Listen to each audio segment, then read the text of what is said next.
Good afternoon, everyone.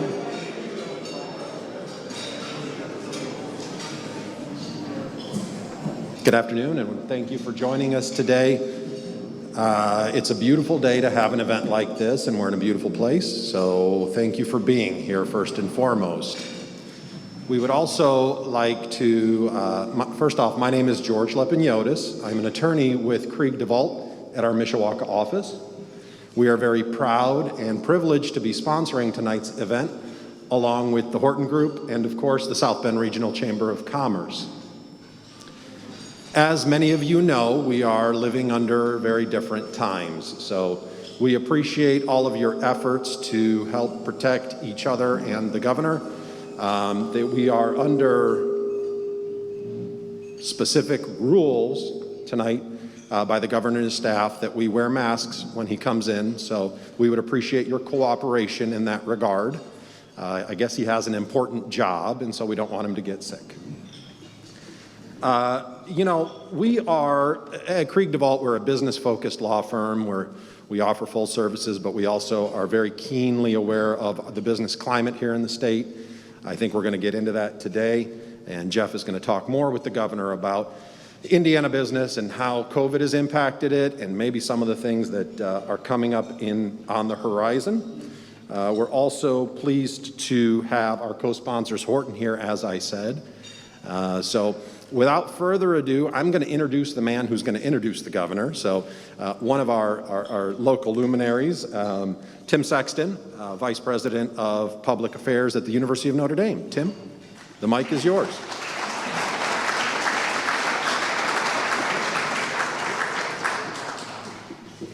Thank you, George. It's an honor and a privilege for me to introduce our state's 51st governor, Eric Holcomb. A lifelong Hoosier, he is a veteran of the United States Navy. Previously, he was lieutenant governor and was a former state chairman of the Indiana Republican Party. In his efforts to move our state forward, he's been active in bringing the world to Indiana, visiting numerous countries around the globe to incentivize them to relocate to Indiana. His next level agenda continues to focus on jobs, economic growth, health, government service, and infrastructure. In March, he implemented the Back on Track plan to keep Hoosiers safe and businesses back open during this pandemic. On behalf of the South Bend Elkhart region, I would like to thank the governor. I'm hoping he can hear me out there in the hallway, but thank the governor for keeping an active eye on the northern part of the state. We greatly appreciate that and look forward to continuing to work with him in the future. Please join me in welcoming the Honorable Eric Holcomb.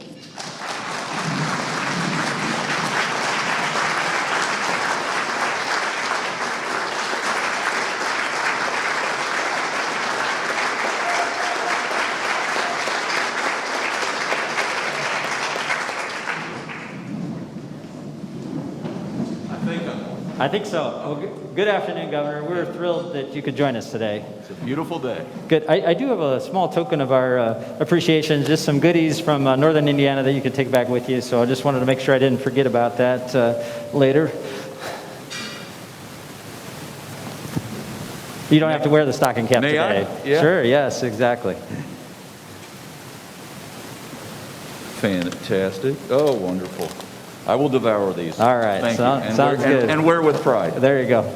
Good. Well, thank you. Governor, we're grateful to have you here. Thank you. You've been such a terrific friend to northern Indiana, and we really appreciate the priority you've made to improving the entire state of Indiana. You've been a frequent guest up here and a great friend to me and to the chamber, and we're really grateful for that. And so appreciate the chance to just sit down and have some conversation and let our audience know a little bit about some of the things that are going on in and around the state. So I got some hard questions. There's a lot going on. Yeah. There is one or two things, right? We may hit on them, and maybe we'll go there first. Obviously things are a little bit different these days with COVID-19 and the pandemic, and you have been in the middle of so much of the conversation with all the experts, and you have guided the state's efforts to really help minimize the spread and keep people safe, and we're really grateful for that. And wonder if, obviously we see and read the news, but we'd like just sort of maybe some perspective from you from the front lines, things that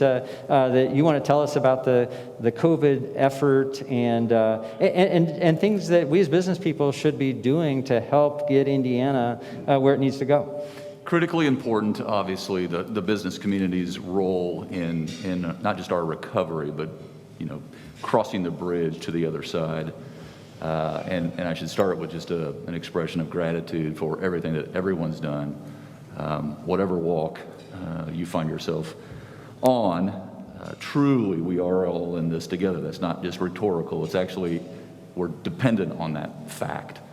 And I've been saying lately that I've always been a proud Hoosier, but I've just never been prouder to be going through this. 92 different counties, small, large cities and towns, the business community, the nonprofit, the private sector, all coming together. Obviously, this has been from the very outset a real balance of making sure we're paying attention to safety first, our lives, and then our livelihoods. They're also dependent on one another, our health and our well-being. And so therefore the protocols and how we adjust, the changes that we have to make in our daily routines and our daily lives matter, and they all add up. And so for that very reason, the private sector has just been critically important. I'm on the phone every day with employers and employees all over the state of Indiana, and I often hear, and I share this, I often hear that at work or at school is the safest place individuals are. It's once they leave those settings or venues that sometimes we let our guard down and assume we just won't, the odds are lower for some reason. And that's just not the case. And so to the extent that the private sector, your question, to the extent that the private sector can underscore and encourage those, safe protocols, masking up, physical distancing, good hygiene, etc., that's going to help us go a long way. Because the state of Indiana, we're thankfully not in the same position we were in February or March. Obviously, our networks are strengthened, our hospital networks, our communication, our distribution channels, our PPE resources and inventory. And so managing our way through this is critically important. And obviously, it's a partnership, kind of a three-way partnership between government, all levels, local, state, federal, nonprofit sector, and the private sector. Great. Well, thank you, Governor. And again, thank you for your leadership on that. We know We are in an armory. We may be. Whoops. Got some incoming. Yep.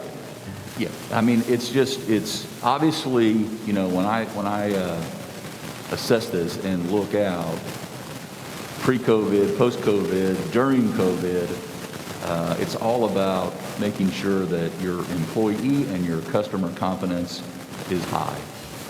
True, again, before COVID. And so all those things that you can do to make sure that confidence, that it is a safe place, whether to work or to shop, to go, to experience, to live, work, and play.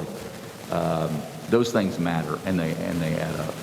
Great. Thank you, Governor. And we're working on the sound thing. Apologize for the interference we're getting there. We'll get that fixed here in a second. I'll play through. Yep. All right. So Governor, let's maybe take a step back real quick and go pre-pandemic. And so Indiana's humming, right? I mean, take me there, Jeff. Yeah, exactly. I don't. So things are going well. Indiana's the envy of other states. We've got a big budget, surplus. We're a choice destination for people doing projects around the country, and obviously we want to be there again. Talk a little bit about this effort to sort of pick up on the progress that we had before and build on this going forward. It's happening, and I think that's so important for our soul and spirit and psyche and all the above, that we do in fact share the good news. And there is a lot of good news going on. That doesn't mean we ignore the challenges that we're facing. But that does mean that we not just celebrate, that we continue to do the things that are working. Obviously, 3 years and 2 months into this, during my term, the state of Indiana was, like you say, full steam ahead. We were setting records, we were breaking records that we just set, and a lot of momentum. I will say, though, to a certain extent, that hasn't, many things have paused, but it hasn't slowed down. And I will tell you that our competition is still fierce out there, and there are folks that are making good decisions, and there are folks that are making not so good decisions. That still is our competition. So if, just as a frame of reference, or to put this in context, to use one example, and we could use many different examples, many different fronts. In 2016, through the Indiana Economic Development Corporation, a good year, momentum, solid year, 2016. We did, through the IEDC, 20,320 new job commitments. This year, to date, last week, we were already north of 23,000 new job commitments. $4.5 billion in CapEx that's coming in the state of Indiana during a global pandemic. People all over the world, we're doing a lot more 2 a.m. phone calls right now because we're not up in the air. We're not in the Netherlands. We're not in Tel Aviv. We're not in Beijing or Tokyo. We normally would be. Now we're doing phone calls. Now we're talking with not just businesses, but consulate generals on the phone. And so we're playing through, and usually the response that we get is, you're the only one doing this. Now that's not completely accurate. There are some others because we're competing against them. But for the number of jobs, I've never seen a fourth quarter pipeline more full than this year. So, folks who are making investments are looking long-term in these decisions that they're making right now, and they're looking for safe and secure places to invest. Vibrant locations, like when you pull into South Bend, there's a sense of energy that you can kind of feed off of, and you can feel it. You don't just see it, the renaissance that's occurred, but you feel it. And so capital will find that, and it is finding the state of Indiana. And folks are now, making these comparisons. And so when you look at all these indicators that we see, our revenue report, September revenue report will come out here if it's not out now. Maybe I'll make news right now and beat them to it, but it will show a respectable report for September. We're down about, from the forecast done back in December, so pre-COVID, we're down about 1% in terms of our revenue coming in September. We're down about 5% in terms of this September compared to last. And last September was a very strong month. So you can see that it's a respectable showing, and we are coming back. When you look at our unemployment numbers, et cetera, Wall Street Journal on Monday just had a map of the United States and showed Indiana as one of the top 5 states of people going back to work. So when you go safely, by the way, so when you go from adjusted up unemployment rate of 17.5, and we're now down to 6.4. We started at 3.2, but so we went like this. But getting back to work is critically important if we're going to continue to be able to address other issues like education, infant mortality, et cetera, et cetera, et cetera. That's right. I just wonder if that's me. It is me.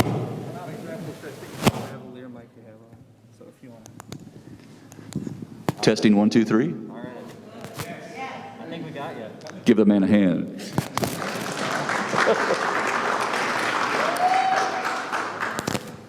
Am I still on? Can you still hear me?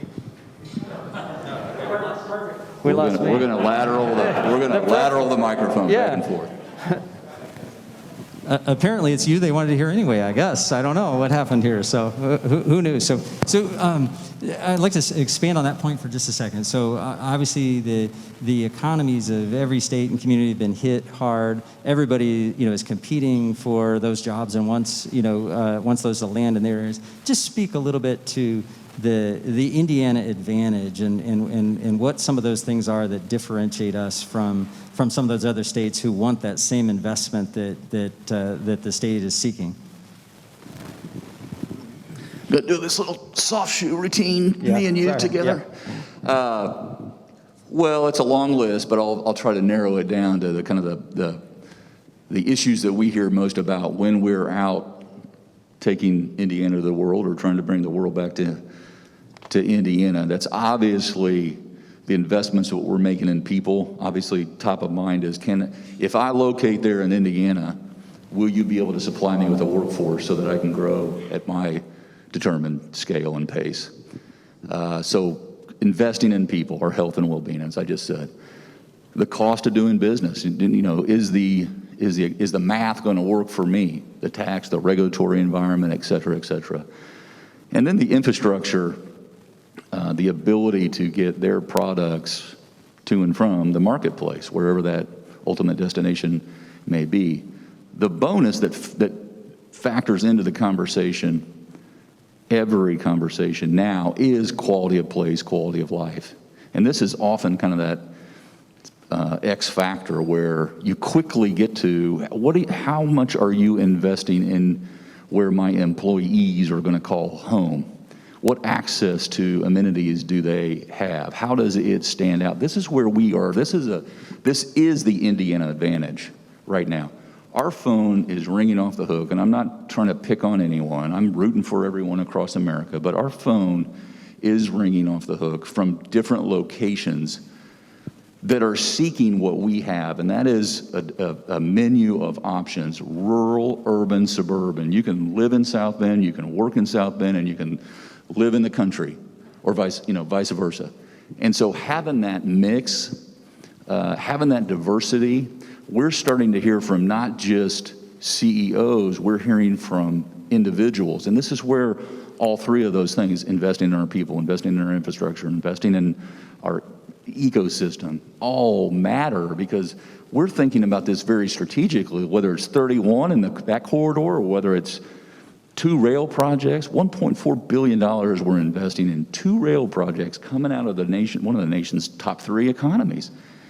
And when you can cut a commute that ultimately will get over here, this is a big, big deal. So we're starting to get people that are calling us saying, wait a second, you're telling me I can move to Ogden Dunes or South Bend or Valparaiso? My property taxes are going to be more in Illinois than my mortgage in Indiana?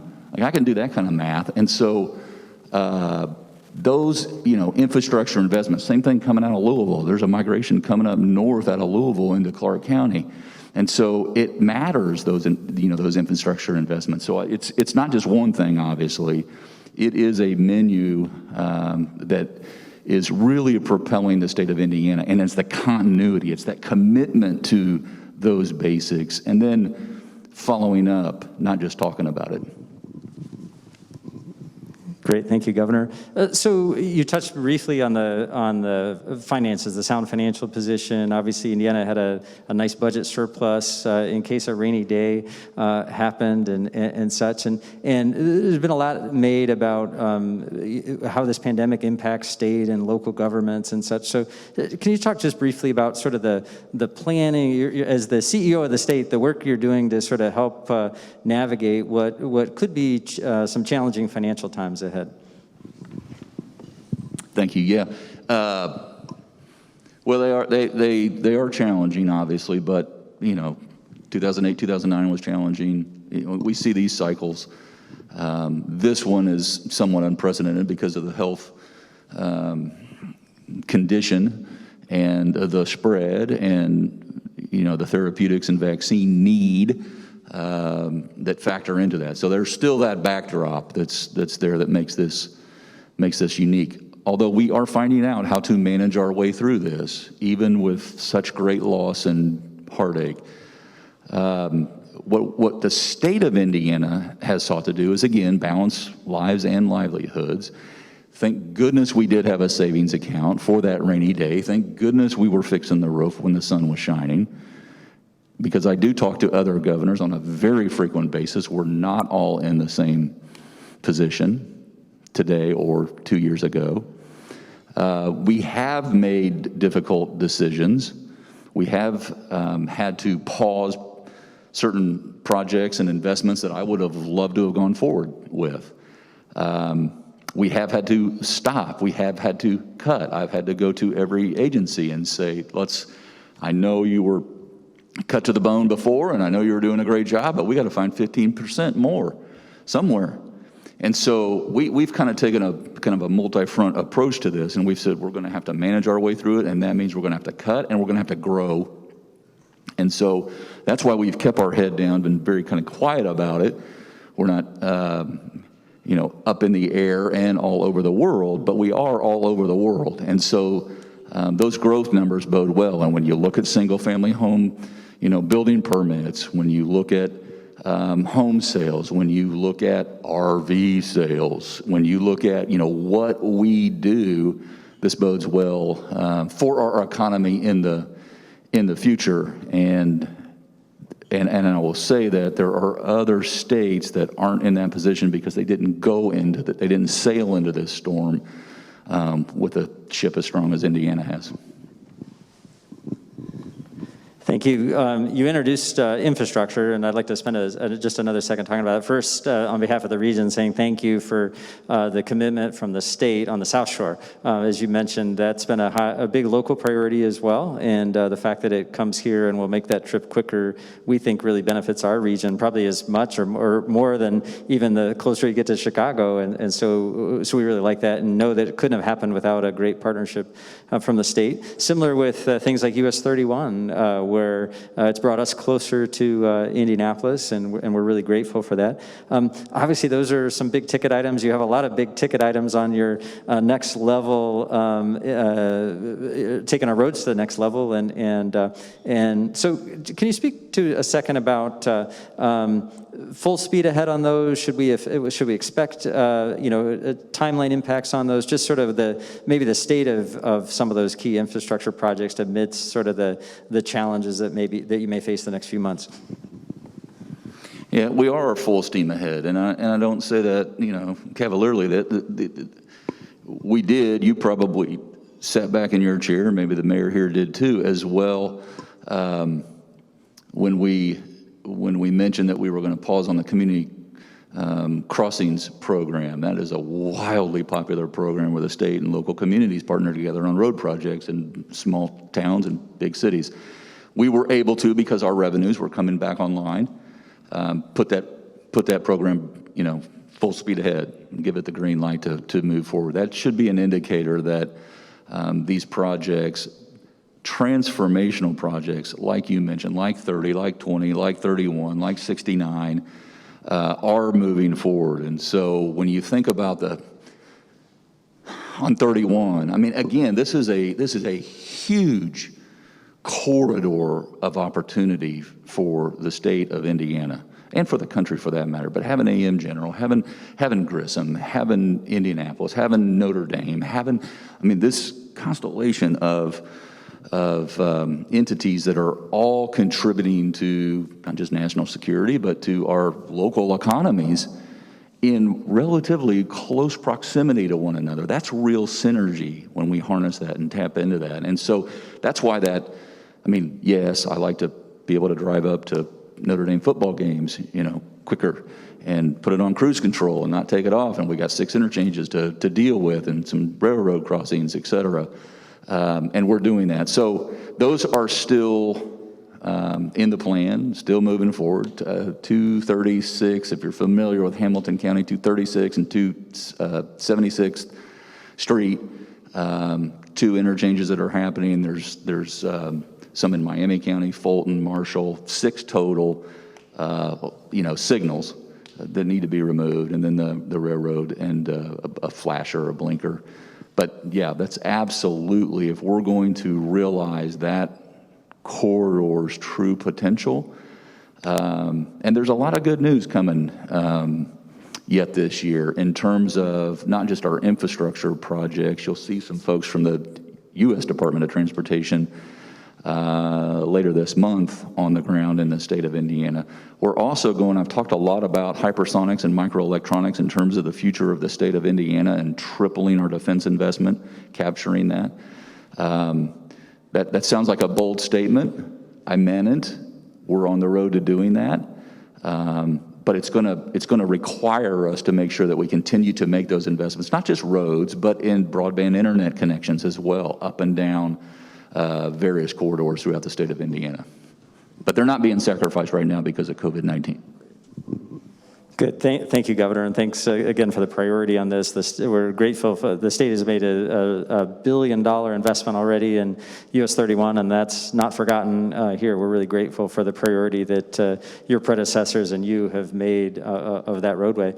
You mentioned briefly talent, and I'd like to go back to the talent discussion. It seems like there's been a big focus in the last year on the attraction and retention of talent to Indiana, and obviously all the business people sitting in front of you would probably tell you that that's one of their biggest challenges, and they want some some glue. How do we keep people in Indiana? That kind of stuff. So we're a 21st century talent region now. We've really worked close with many of your teammates down at the State House, but just talk in general about kind of what's happening in that space and the steps that state is taking to not only retain the talent that grows up here, but to also attract talent from other parts of the country.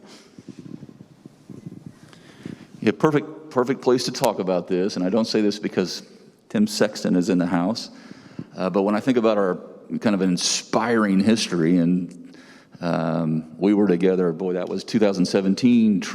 I didn't go on the full 250 miles plus of the trek from Vincennes to South Bend, but Father Soren, when he set off, I mean, ultimately this was a place where vocation was central to the whole purpose and mission and being a powerful force for good, as Father Jenkins and Tim explained to me at the inception, and still true today, that focus on vocation. And it has to start. It was very early on back in the day, and we shouldn't ever get too far from that. And so I'm talking about pre-K. I'm talking about all through K through 12. I'm talking about having the programs that blend or a seamless transition from one station in life to the next as you're exploring and engaging in programs. So earn and learn programs and mentorships and internships. Those make a huge difference. And then what we've seen have really become wildly popular, and it's because it's kind of cut the bureaucracy out of it, is direct support to employers and employees through the Workforce Training Grant, through the Employer Training Grant, or Workforce Ready Grant. And so that's getting dollars to employers and to employees to skill up. We moved 50 million, but 37 million more during COVID that we've gone through, that thousands of people have gone and gotten credentials, and so they can get, or certificates. And so what we need to do more of is that. And we've proven, the state of Indiana, I got a call when I said I'm moving $50 million over in the workforce space. I got a call from another governor, Rhode Island, Gina in Rhode Island, who is passionate about this front just as I am. And she said, are you serious? Are you moving more dollars into workforce development right now? I said, yeah, well, here's the press release. It's going out. This isn't rhetoric. We've gone through that. And it's not we've gone through it, it's the business community has gone through it and skilled folks up, and it's making a huge difference. So we need to do more of responding to the need so that someone, my general thinking about this is, as someone's going to Ivy Tech or Vincennes University or through a Work One program, they're wearing a logo of where they're going to or already are working. And then we can say to the RV industry or life sciences or defense or construction or advanced manufacturing, et cetera, at large, what is it that you need? You need to hire 700 people? Okay, here's what the state of Indiana will do. We'll connect your company with the workforce development program that will get you the credentials that you need, the people that you need, and then deliver those people to your doorstep. So it's that kind of creative thinking that's going to make the difference, and is making a difference, quite frankly, across our state, whether it's in South Bend or in Richmond, where I was Monday, doing the same thing with HVAC company. Great, thank you, Governor, and our employers out here are grateful for those efforts. It remains really critical and a very top priority for us. So I'm also thinking a little bit about this pipeline of workers, and I'm thinking about K-12 and sort of what happens there. Obviously, it's I think the biggest piece of your budget. We could probably talk for hours about kind of what's happening in that space. But can you maybe just give us a brief update on kind of the K-12 space and kind of what's happening there from a state level? I promise you, I've been smiling about all these questions. I am smiling. This is a big deal, and it's a big, it is the foundation. Obviously, when I've mentioned health and well-being twice now already, but that well-being is dependent on getting a good education, and obviously the state of Indiana, predates me. I mean, we have devoted over half of our budget to education, rightly so. It's our number one priority. When you then take out our Medicaid spend and you take out our DCS, Department of Child Services, you're left with, in that remaining half, or 48, 49%, you're left with only about a third of that half. Awkward way of saying it. But so we really do devote the majority of our budget to educating our youth and skilling them up post-secondary on top of that. So that will continue to be reflected in our budgets, that priority. Since I was sworn in, we've increased that funding $1.6 billion. Important to say that because, again, not happening across the country. Important to say that we were able to, even during COVID today, we were able to protect those increases in our K through 12 space, meaning we want to make sure that continuity continues. And so we'll continue to make sure going into this next budget session, the General Assembly, and the governor's office, I'm confident we'll continue to make sure that remains a number one priority. Also in terms of, and I'm not just talking about the foundational dollars or the complexity index, but, safety contributions, counselor contributions, financial, funding contributions, making sure that we're connecting students and teachers to the devices, that connectivity that they need, especially in a time like this when telework and telehealth and teleeducation have become so important, and having that hybrid, those options in class instruction. So depending on where COVID leads us, that's why we moved $61 million to say, how can we help schools, teachers, parents, kids continue to learn so we don't experience this huge gap on the other side of this, or it be prolonged because of a lack of financial commitment, quite frankly. So that will continue to be. This is the game change. It's the foundation for everything that we do. And I'm not saying this because I'm the son of a former career public school teacher. I've shared with you, I think, Jeff, that I learned life was not going to be fair when I had my mom as a teacher in third grade. But I just say this, that what we don't spend now, we often spend more later. And it has to be strategically deployed, and there has to be partnerships. And this is what's exciting about the state of Indiana, as we continue to not just encourage, but build. You all have up here, and Elkhart, et cetera, and in Jay County. There's so many good examples of seamless transitions that are occurring because students are finding out what they're passionate about. And so when they're prepared to go to the military or go to work or go to a 2-year or a 4-year or, become Rudy, and go to Notre Dame, this is all possible here if we're doing our part and we're truly a partner at the state.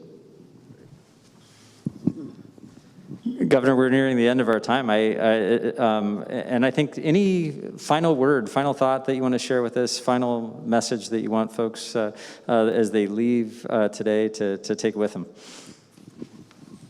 Yes, I actually do have a couple. I'll close where I started, and that is just to thank each and every one of you for what you're doing. It doesn't go unnoticed. It's very inspiring.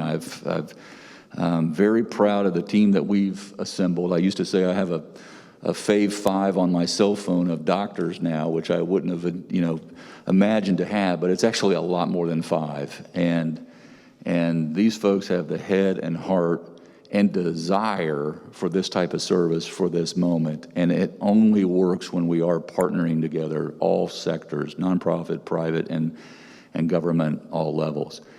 There are individuals that have stepped forward, not just this year, but throughout their lives. And it truly gives me honor to be able to recognize individuals that have devoted their lives to making their communities better. And that can be in different capacities, but you all are fortunate to have one such who is truly the best among us, who devoted, there's not a lot of people that have devoted decades, as in 4, to bettering their community, who we have all come to rely on in the community, maybe in the state through different board and commission service, or even nationally look to. And then to have had the opportunity to plan not 1, but 2 anniversaries, the 25th and 50th anniversary of the St. Joseph, of the Parks Department, that is a phenomenal thing. And so I just wanted to, in front of all of her peers, recognize Evie Kirkwood as Indiana's newest Sagamore of the Wabash, the highest honor Evie could receive.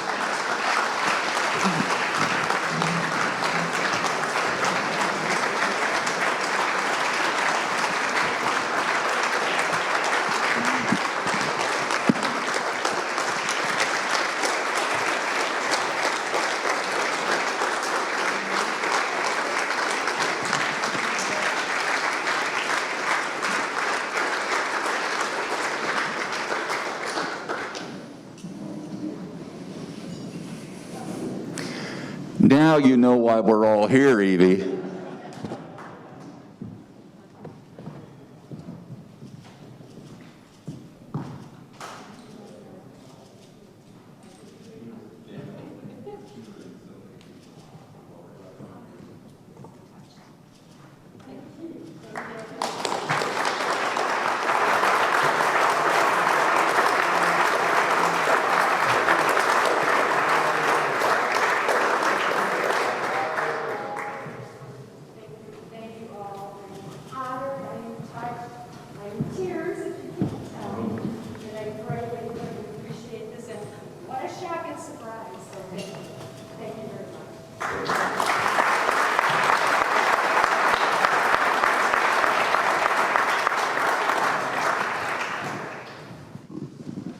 Governor, thank you so much for your remarks today. We're really grateful for that. How about a round of applause again for Governor Eric Holcomb?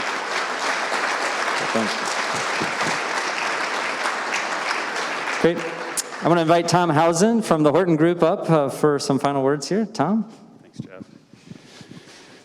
What a great conversation. Thank you, Governor, for being here, and Jeff for the great work that you do. Tom Housen with the Horton Group, and I want to say this is an easy sponsorship for us. We have so many good things going on in Indiana, and I could not be more thankful for both Jeff and our governor, not just at this time, but always. So thank you both for all that you do. The challenge to all of us is to continue to support the Chamber, both locally, on a statewide basis, and on a national basis, so that we can continue to thrive in our businesses and our work in this great state. So thank you all. Thank both of you again. As Horton, we are so glad to help and support in this event.